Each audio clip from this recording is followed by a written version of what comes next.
Jadi tiganya termasuk kami di sini dan kami mengikuti pembatik level 4 sekarang dan waktunya akhir bulan ya, sampai akhir bulan ini.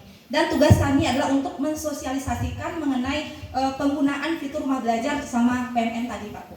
Baik, ini sudah saya terapkan di kelas saya. Jadi saya guru geografi ya di SMA Negeri 4 Sarawangun.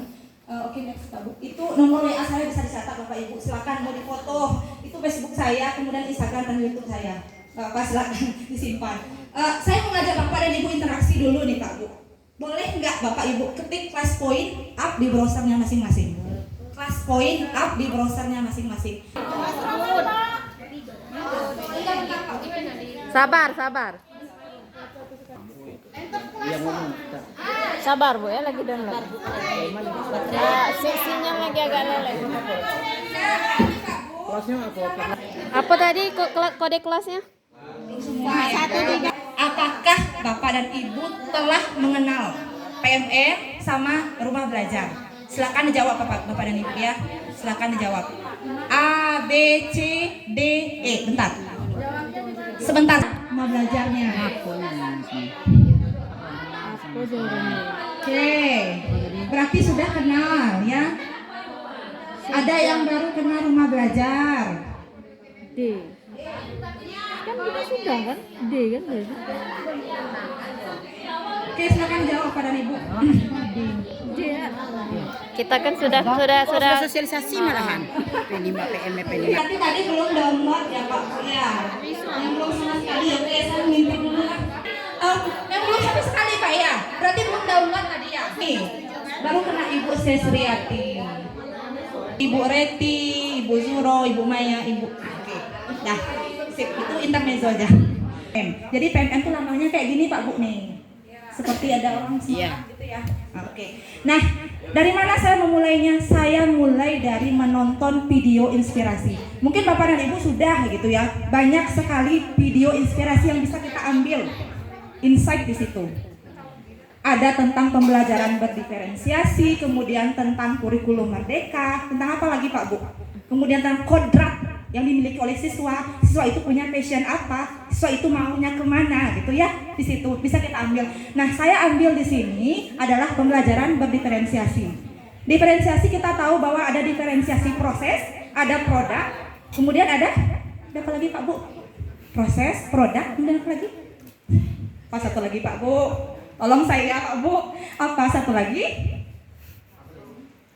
Ajar MPP-nya itu di modul nih. Modul ajarnya di PMN juga.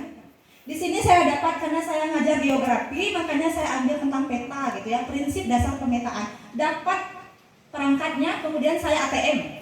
Amati, tiru, modifikasi, sesuaikan dengan kelas yang kita ajar gitu. Mungkin kalau di sini dia pakai peta Jogja, saya pakai peta Provinsi Jambi gitu ya. Oke. Nah, ini saya mulai dari asesmen diagnostik ya. Asesmen diagnostik, saya bikin form gitu ya, link form, kemudian di-share ke siswa. Mereka ngisi, gini, apa hobi kamu nak? Apa kesukaan kamu? Kamu suka nonton film, kamu suka main bola, kamu suka baca.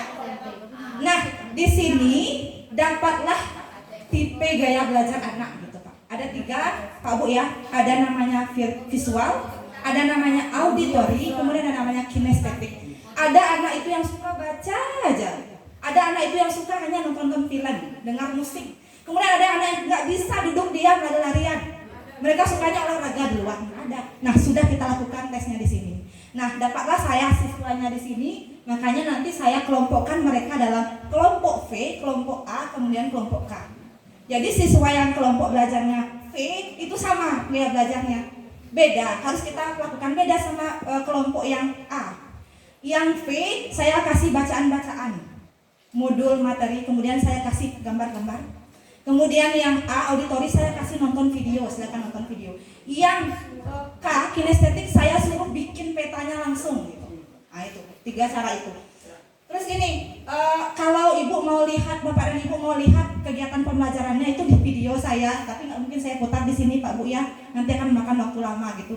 Mulai dari awal sampai akhir. Nah di sini kira-kira poin utamanya. Yang pertama adalah pembukaan. Kita mulai dari doa dulu, kemudian kita lihat lingkungan sekitar kita, apakah ada sampah atau apa gitu, perhatikan dulu. Kemudian persepsi. Nah, menurut kamu nak, apa gunanya peta? Apakah kamu pernah lihat peta? kita lihat aja manfaat untuk kehidupan kita sehari-hari gitu. Kamu pernah naik Gojek nggak nak? Pernah naik Maxim? Di situ ada peta digital loh gitu. Kita tahu bahwa oh rute kita itu dari sini ke sini. Gojeknya udah sampai di mana nih titiknya? Nah itu dalam kehidupan sehari-hari. Kemudian kegiatan intinya tadi udah ya, kita bagi kelompok, mereka berdiskusi, kemudian mereka presentasi ke depan. Dan setelah itu, setelah itu baru kita melakukan latihan pemantapan menggunakan fitur tadi Pak Bu. Fitur apa? Bank soal. Saya ambil di bank soal, itu terus berkali-kali bisa kita lakukan. Oh dapat 40, Bu dapat 60, bisa terus sampai 100 bisa, berulang-ulang. Oke. Terus ini penutup, oke lah anak-anak udah lelah gitu Pak Bu ya, kita kasih materi, oke bolehlah kita kasih game sedikit-sedikit. Mungkin Bapak dan Ibu udah pernah dengar kuisis di sini ya, kuisis gitu, Kahoot. Terus atau game-game manual kita buat, kita gulung-gulung kertas sendiri, mereka nanti milih jawaban juga bisa. Terus refleksi, nah refleksi ini penting, kenapa? Saya minta satu orang nanti memberikan pendapat tentang apa yang sudah didapatkan hari ini. Apa perasaan kamu nak hari ini gitu. Apa yang perlu kita tingkatkan hari ini? Ada yang kurang enggak? Ada perlu saran atau tidak? Nah itu, kemudian baru saya berikan tugas. Nah mungkin cukup sekian Pak Bu ya sekilas dari saya. Nah ini siswa saya, mohon maaf nih bajunya blank-blank karena mereka siswa kelas 10, mereka pakai rumah belajar gitu ya. Bajunya belum dapat kelas 10. Itu aja dari saya, mohon maaf dapat kekurangan Bapak dan Ibu. Kalau ingin bertanya lebih lanjut boleh kontak saya, silakan, saya terbuka aja. Mengenai e-rapor ya Bu? Ya. Kalau kami tingkat SD sudah, itu sudah dikirim ke kepala sekolah. Berarti sudah ada linknya Bu? Iya, sudah. Jadi untuk kami SD itu kelas 1 dan kelas 4 besok sudah pakai rapor kurikulum merdeka. Tapi kalau tingkat SMP saya belum tahu, tapi biasanya SD saja sudah, masa SMP belum? Iya kan?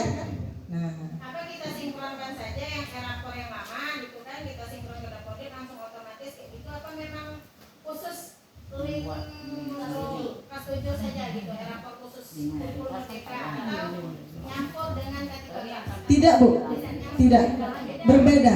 K13 di K13, kurikulum merdeka tetap di kurikulum merdeka.